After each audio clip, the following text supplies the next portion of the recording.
I'm here with the stupendous, tremendous Abram Buehner. Abram, Hi. how are you?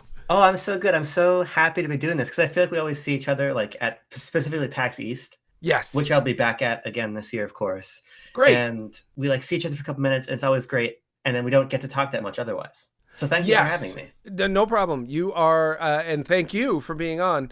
You are the most pleasant. I haven't responded to you in a couple weeks, but not because I don't like you, only because I am juggling everything guy in my world. And I have a lot of guys like that in my world. I'll be like, Abram, do you like the thing? And radio silence for a week. And then you'll respond, I love it. And I'm like, whoa, great. I Thank you. actually have to send you that exact email sometime soon. Because you work for Lost in Cult, and you are, what's your exact title there? I know what you do, but I don't know what it's called. I'm officially a senior editor. Good, as you should be. And you, to me, are even more than that. Lost in Cult, for those who don't know, publishing games, publishing vinyl records, publishing, first and foremost, books about video games. Unless there's any, is there any not about video games yet? Yeah, there's a little bit. Like I just worked on it's called Anime Archives. It's sort of in Oh. this style of like our game history books, but it's about the history of anime, which is really cool. Doubly cool because it's the first Lost and Cult book I've ever seen in the local bookstore where I grew up. Whoa, awesome. Anime Archives. I didn't even know. I cannot keep up. I was there, I want to say a year and a half after Lost and Cult got involved. I think that was around when you were, maybe a tiny bit before you. I was just helping out. I think I wrote an article or something and wrote about it on Destructoid. And I met with John, who was one of the co founders, and we were having a great time. And I thought, this guy really wants it, and I'm excited for him. I did not think he would be eventually overseeing the production along with your support and many others' support, of course. How many books a year is Lost and Cult doing now? It's amazing. I mean, I don't even have the exact number, but it's certainly well over a dozen. I mean, it's just amazing. We've got that even more than that many people working full time, let alone all of the many amazing freelance artists and writers without whom we couldn't make anything. So it's a lot of people making a lot of stuff. It's so cool. And I have to look into Anime Archives, it's called? Yeah, Is Akira in there? it is in there. Yeah. I have to buy it. Well, there we go. I was going to buy it anyway. But I can't even keep up with the amount of stuff you're working on, which is why I didn't even know about Anime Archives. Lock On, I think, and also the series of books where there's always a the? Not always. No. Sometimes it's A for A handheld history, but it's all our Oh, game history jeez. books. There's Right. another one that I'm going to quickly Google and see if it's been publicly announced.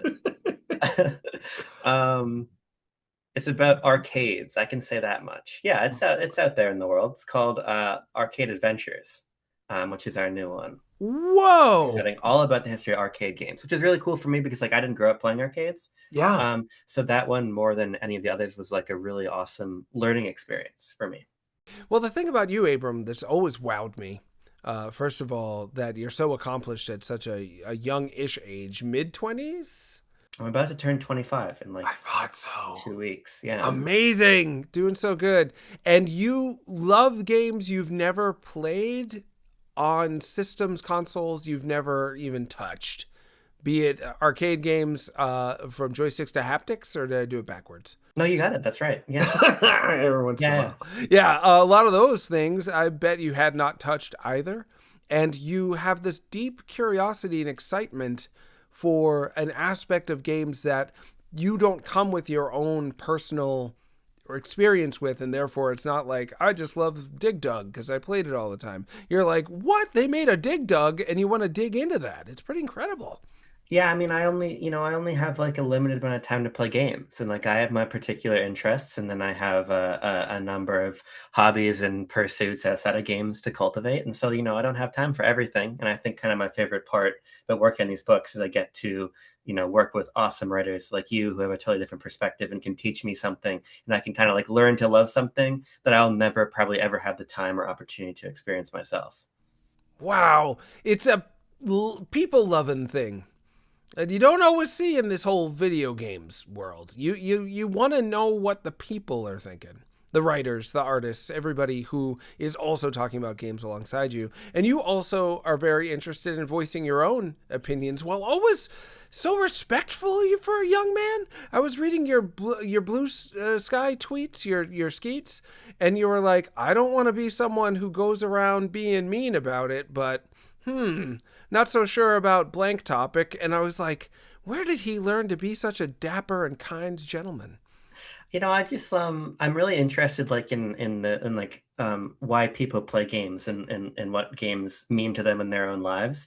And so like I kind of feel like my job is just either to share what the games that I love mean to me or give people a platform to do that. And otherwise I'm not particularly interested. I'm sort of increasingly disinterested in a lot of how a lot of online conversation on games happens. Mm. Um, I think it's very like surface level and doesn't really center people's own perspectives that much. And I think the Mm-hmm. most interesting thing you can share is what a game means to you, not kind of what you think the game means for some company who made it or whatever. Like I just want to hear about you. Yeah, you were tempted though. You had a thought, and you were such an editor of your own brain. You have to edit other people's brains and their writing and whatnot. But you were like, I've decided to not add to the discourse around this. But that's the discourse I remember, is you saying you don't want to add to the discourse. Do you remember what I'm talking about? Or is this.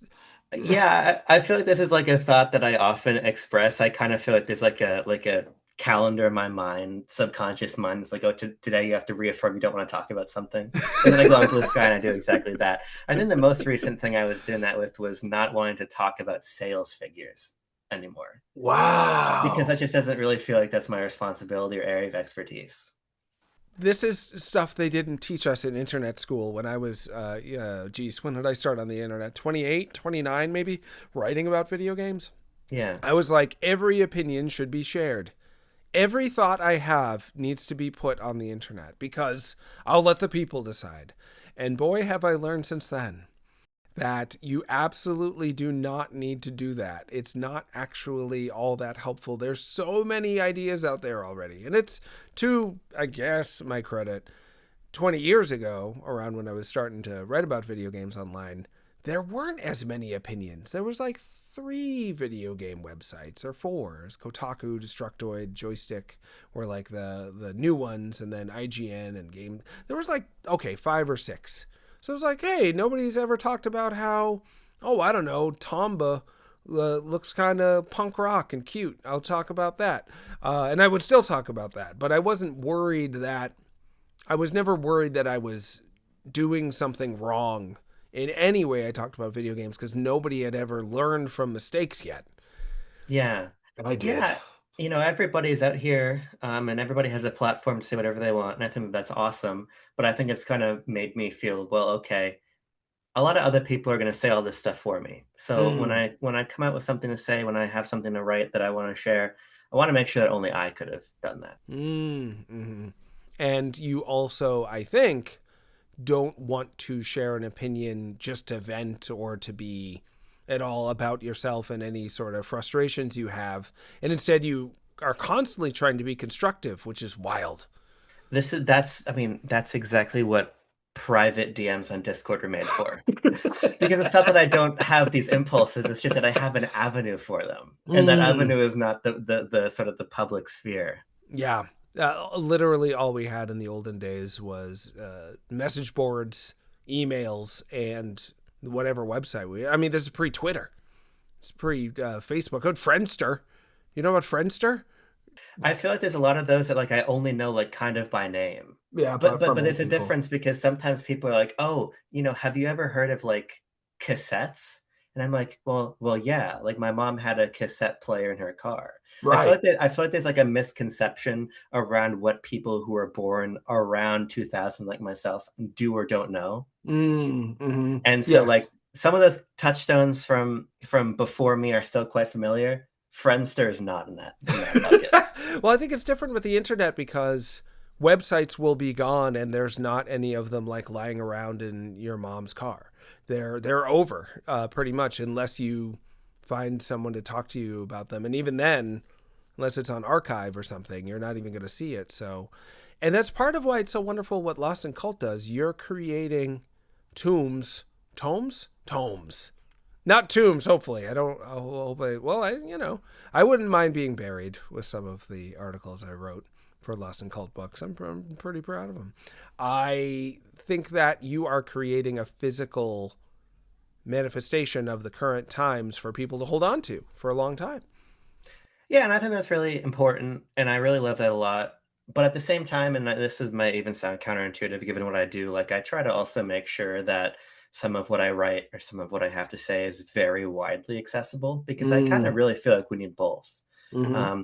I really love reading physical books. You know, it's really important to me to do that, and so to be able to continue that tradition is important to me. But you know, we're also in a very digital world. So I want to make sure that I'm also leaving a digital footprint that is Mm-hmm. constructive and can teach people something who maybe can't get our books for one of a billion reasons. Sure. I think that we are constantly in a battle to see who can dominate the way conversations happen, what is valued. Unless you have a really passionate voice and are putting it out there all the time, people just aren't going to be swayed by what you have to say. And to be constantly beating the drum online for what you value and to show you really believe in it enough to not just write a book about it and sell it, but to like yell about it. And what is wonderful things like, what do you believe in, Abram? It really goes a long way to be like, I value human beings. Whoa.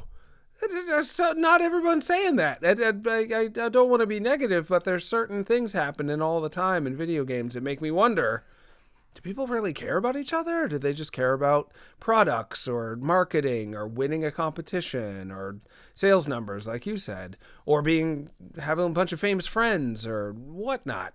We got to fight against the parts of the culture that have a place, but if they dominate the culture, then the culture is not going to move forward. Yeah, I agree. And this is where I have to give you your flowers because why I love working with you and all the books we work on is that all you have the same curiosity for the people. And you write these amazing either interview stories, these amazing personal stories about your life. And I feel like that's the stuff that like really moves me, like truly emotionally moves me. And Aw. so, any work like that that we can do, you, I are sort of the royal we to recenter people is really key, even Yeah. above the individual game. I was having a big conversation recently with a good friend of mine, Jake Steinberg, who's also a really excellent games writer and real life teacher. Oh, I didn't know you were friends with Jake. I love his writing. Yeah, he's so great. And we were talking about reviews and how there's sort of, I think, this idea about like doing a game justice, like writing a review that really does it justice. And I think that's an interesting idea, but it's actually not one I'm super moved by because um, the object itself is cool and obviously I love that, but when I write I want people to understand what that object meant to me or what that meant to the next guy or the person who made it. So I think we're very much aligned in our interest in people. Mm, I think that I totally have felt like I need to do this game justice because I cared about the people who made it. I care about the people who love it. And also, once you start to value the game and fighting for it in any sort of way, or writing about it in a way that equals the game's value so you didn't fail the game, you might lose sight of just being honest about how you really feel. And if I play a game and I say, I don't even know what this game is about, I was so sleepy, it just didn't wake me up, that's not doing the game justice. And also, it's extremely honest and will then hopefully convey to the person reading it, like, I might also be sleepy when I play this game. Like, he can't even tell me what this game's about. What does that say about the game? Maybe it says he's just a sloppy writer, and sure. Also, you have to consider maybe the game didn't grab my attention enough. So there's different ways to go about it for sure. I still think about the way you passionately smiled, but you have a way of smiling, Abram, when you feel also a fire in you. You've got a fiery smile. I never told you that before. Yeah, you were talking about Travis Strikes Again, and I was like, I knew other people wouldn't appreciate the craft of it at times, so I had to evaluate it as a craft. And it was honest. It was also, I had issues with aspects of the craft of the game, but I loved it and still think about it all the time. I'll go to sleep at night. I'll just be like, White Sheepman. Wow. Oh man. Dr. Juvenile. What was she? She was a Russian. Like, I was reading a fax machine from her. Like, as I drift off, Travis Strikes Again will leak into my dreams, and it's sort of a place where they meet, which is like a 10 out of 10 experience. I'm still talking about it. And I was saying these things to you on the PAX show floor, and you were like, that's why I give it a 10 out of 10. With a fiery smile, like, it's the best. I'm like, dang it. He did it right. You did it right on that one. I that I can't remember if that game came out in 2018 or 2019, but either way, it was one of the very first games like I got early and like had to play like totally under embargo and like by myself. Oh, wow. And I remember when the review went up, it turned out that I don't know why this would change, so I'm sure it's still true. I had the highest score in Metacritic for it by like a bunch, and I was like, "Huh, that's really interesting that like I'm so far apart from people on this." But I think I'm just never really concerned about that. I'm never really concerned about anything other than exactly what you were saying there, which is so beautiful about like the game sticking with you in some way. Mm. That's worth everything to me. Mm-hmm. Mm-hmm. Like when I think about the No More Heroes games, I think about like when I was a little kid and I wasn't allowed to play them, and like I saw the ad Nintendo Power, and I'm like, oh man, like that's like a really pretty lady in that ad, and I'm like 7, and I'm like, well, what's this about? And I wouldn't find out until much later. But when I approach a game like Travis Strikes Again or whatever, it's kind of less about, okay, how does this intersect with No More Heroes 1 and 2 and so does other work or whatever. But it's just like, okay, well, how did this hit me? What are kind of what's like the weird path I took to this game? Mm-hmm. And I just recently read about replaying the Metroid Prime games, because obviously Metroid Prime 4 just came out. And there's a portion of that where I'm talking about how like the first Metroid game I ever played was Metroid Prime 3, because Wow. that game came out 2007, and I remember getting it from GameFly, and I remember like the little paper slip it came in, and like to the best of my memory, I can't imagine that I got further than, for people who are familiar, the first planet in the game is called Norian. I don't think I ever got further than that when I was 7. And like there's just all this stuff that I carry with me from my past and try to Mm-hmm. figure out how does that fit in. When I replay a game like Metroid Prime 3 and I'm 24, it's a very different experience. But I'm Yeah. kind of thinking about, okay, well, sort of silly, because between the ages of 7 and 24, a lot changes. Well, what's everything that changed? I'm kind of rambling a little bit, but I'm just really interested in how our memories and experiences kind of bring us to the games we're interested in, and how we use that. Because I think you can use that in a bad way if you're kind of too beholden to nostalgia, Mm-hmm. but I think you can use it in a really positive way to learn about yourself in the game as well. You know, I think that writing about a game can be like going to a really good therapist. And you go in there to the therapist and you're like, is it me or is it them? What's going on? Who am I? Why am I? What am I thinking right now? Do I like it? Do I believe it? Is it really me? Or is it another part of me? Instincts. Stinks. I just made that word up. There Where we go. you. Yeah, I'm a little ashamed of it, but I'm a father too, so these things happen. You need dad jokes. You can't help it. So I think that trying to sort through your own stuff, one of the things I've loved about this conversation with you is your constant curation. You just curated your own, I thought, insightful, exciting conversation. You were like, nope, deemed this rambling. Gotta move on. And I was like, man, he's always got an observing ego, keeping an eye on whether he's giving us the good stuff or not, always wanting to give us the good stuff. And I think one of the things that can get in the way of that, as you're saying, I think, is when you're guided by prior experiences, expectations, memories while you're playing Metroid Prime 4 Beyond. Are you comparing it unfairly to Metroid Prime 3 that you played when you were 7? And if so, is that opinion you still think is valid enough to share?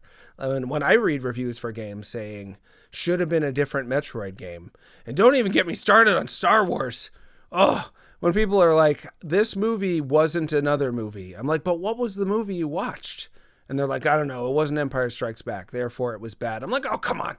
That's not, I hear you. All those feelings are valid. And also, you really kind of tricked yourself out of potentially taking something on and enjoying it for what it was and taking it at face value, as opposed to it always being competition in people's brains between the past and the present.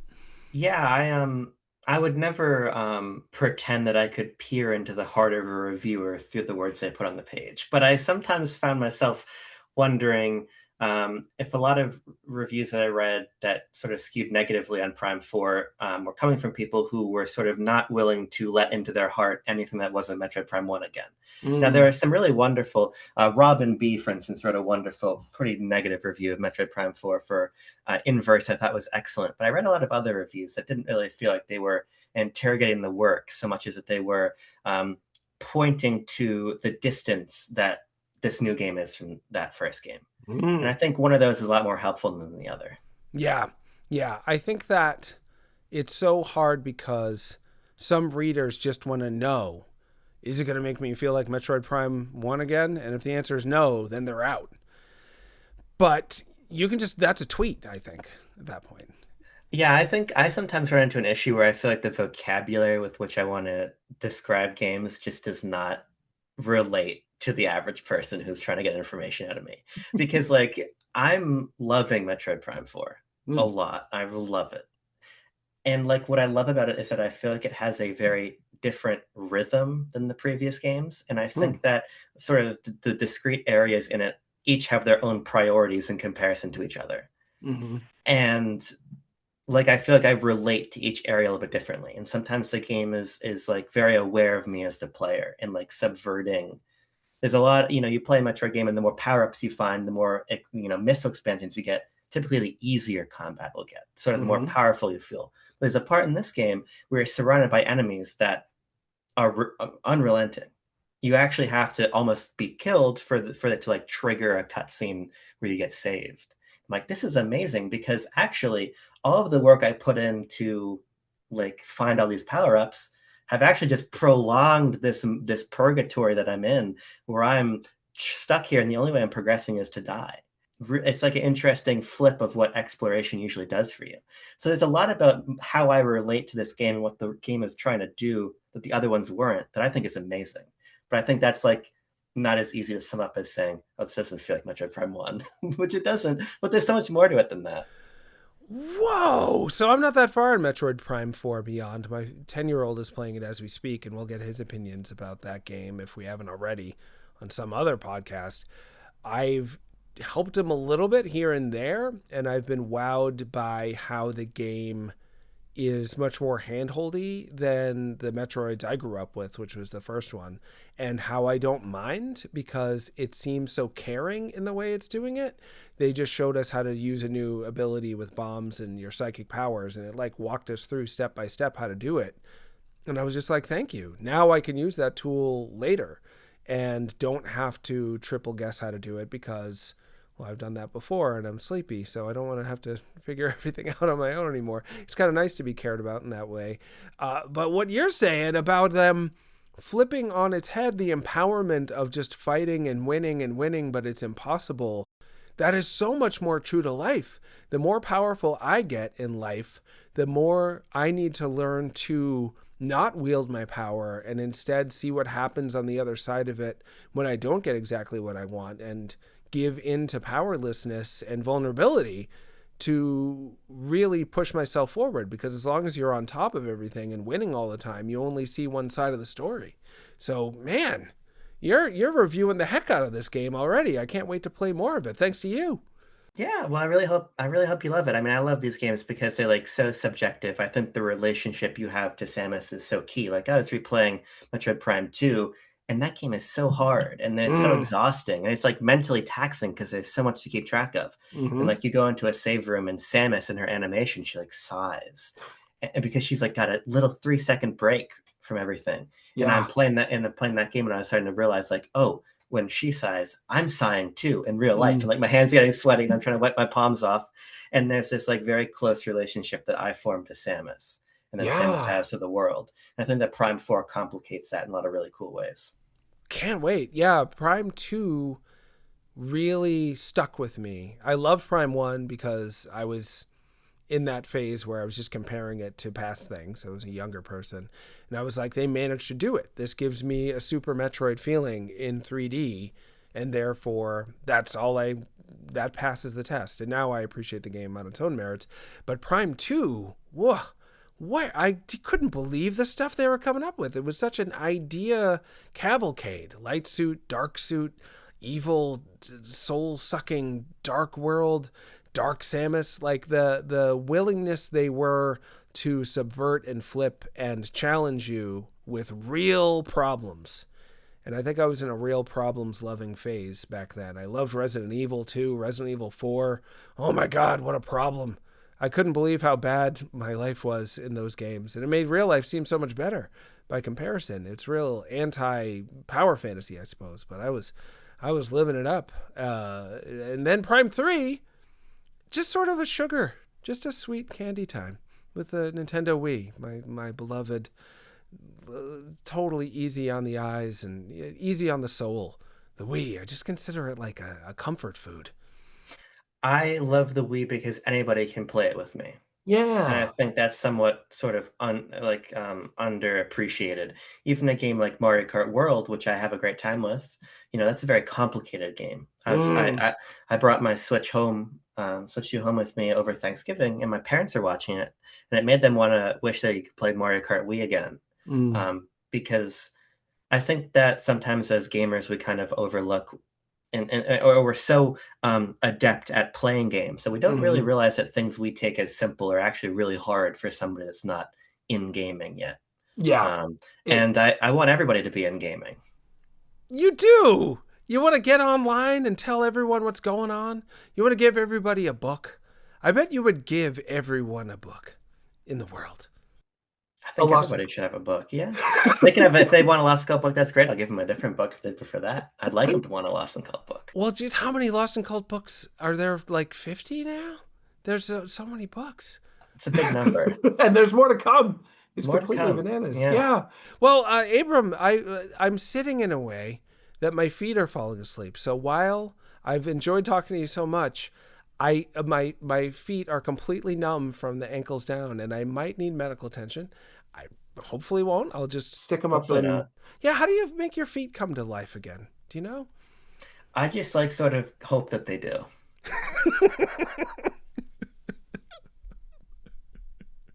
Yeah, I'll probably do that.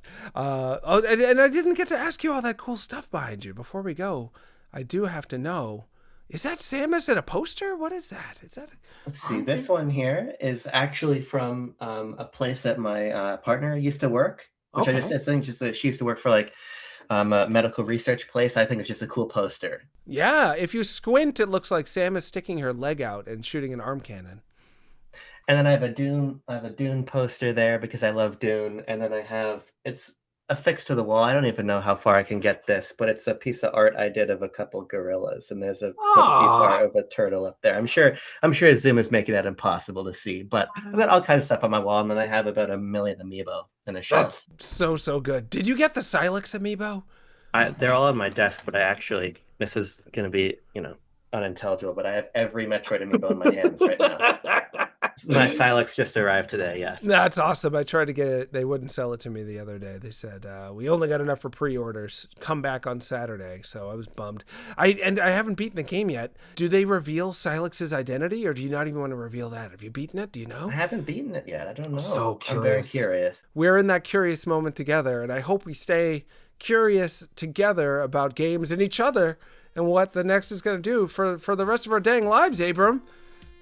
Yeah, I hope so too. Thanks so much for being on the show. Yeah, thank you so much for having me.